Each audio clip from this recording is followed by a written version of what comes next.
Hi, Elgin Subway Surfer Bowling here again, your creative caricature marketing consultant, and coming at you again with part two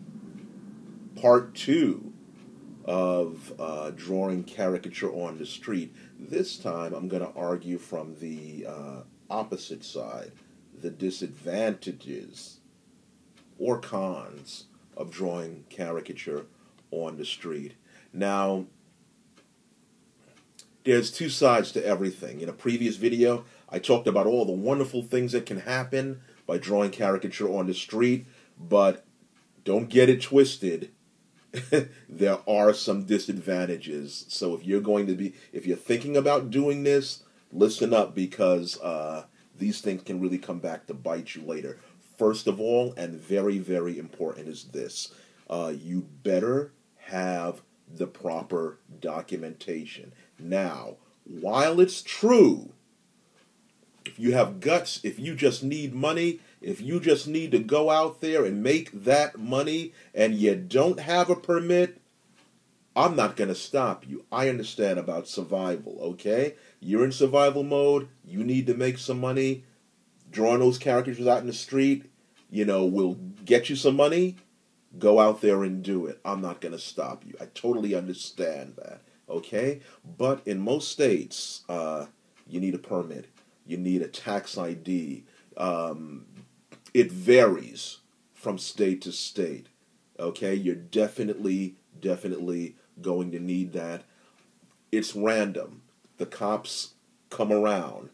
They will stop you. They will ask you to present your papers.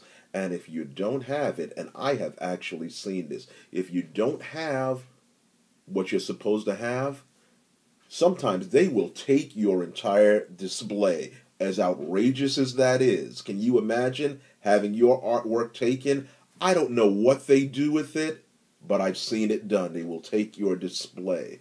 Okay, so if you don't want that to happen to you, make sure you have your proper documentation. Find out what it is, whether it's a tax ID or some type of permit. Now, you have to pay taxes on it.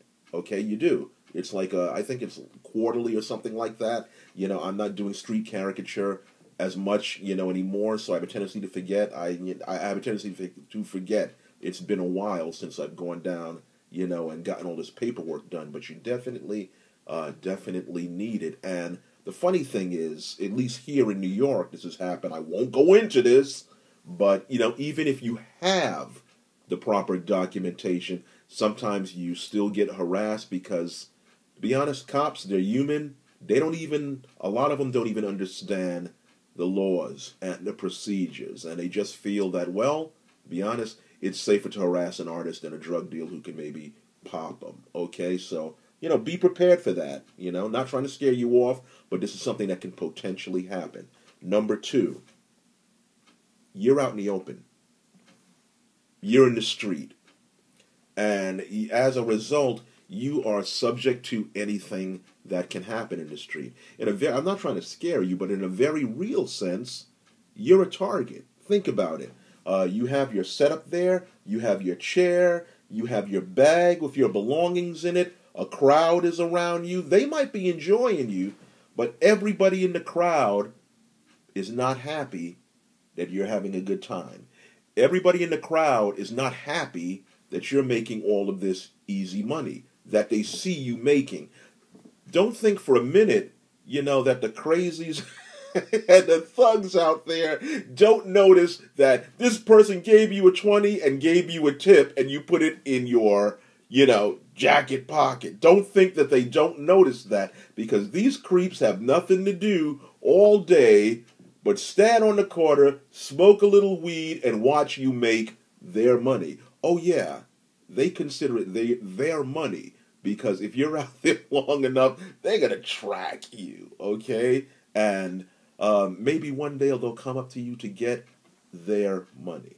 Now, like I said, I'm not trying to scare you, but this is something that can potentially happen. I remember one time I got harassed by a homeless guy who wouldn't go away from my stand, and I got loud with him, and then I realized, this nut can come back.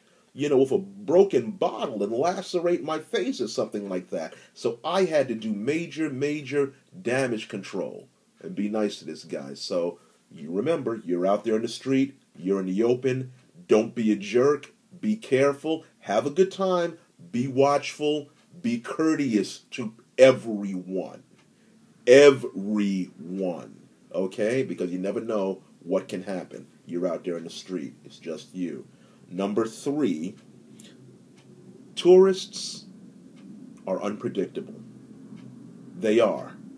And sometimes a little dumb. Okay? You can have the greatest samples in the world on, and this is actually, based on a true story, greatest samples in the world on your stand that you drew.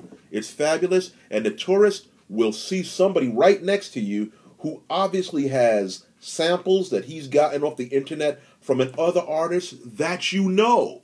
And you know what they'll do? Because they recognize Superman, Batman, the Joker, Tom Cruise. They just assume that that artist is better even though he didn't draw it. Or sometimes they'll go to another artist because he's of another race. I've experienced that personally. I have heard potential clients say, let's let the Chinese guy do it because they're better. It happens. We're talking about people. We're talking about the population. I have nothing against Chinese people. I love Chinese people. I love black people. I love white people, but we're talking about the public's perception of you.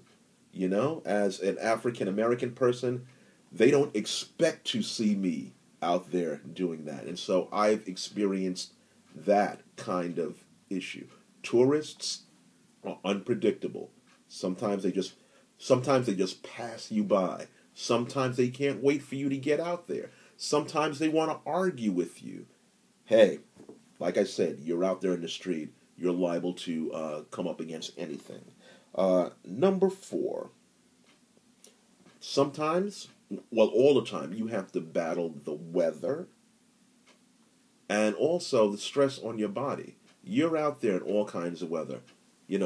Kind of cold weather, you didn't dress it warm enough, very hot weather, and you're standing, okay? You're either standing or you're sitting out there in the sun. Hey, your body can get dehydrated, you can get lightheaded, you can get tired, you can fall down there on the street and no one will pick you up, no one will care. Make sure you pack food, make sure you pack water. If you're going to be out there in the sun, for God's sakes, make sure you've got proper shading, umbrella, something, because stuff happens like that, out there, all right?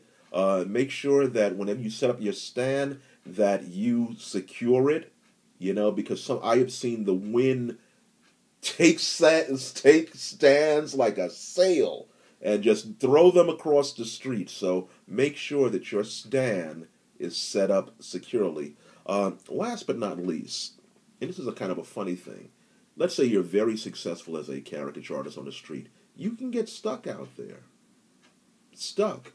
And, I say that's a bad thing because, your talents are not just suited just for doing street caricature. You might be very suited for doing animation, illustration, children's books, a number of things. But, you can get so caught up in doing one thing that you do well, that you've been successful at, that you can just stay there for years and not go anywhere else, as a disservice to yourself and the rest of the community that could be seeing your work. Okay, so those are some of the disadvantages, of drawing caricatures on the street. I'm sure there's others. Feel free to share. Write me in the comments field underneath, or at Cartoons for You Two at AOL.com. That's cartoons, the number 4, the letter U, the number 2 at AOL.com. Or check me out at www.subwaysurfer.blogspot.com. Thanks a lot.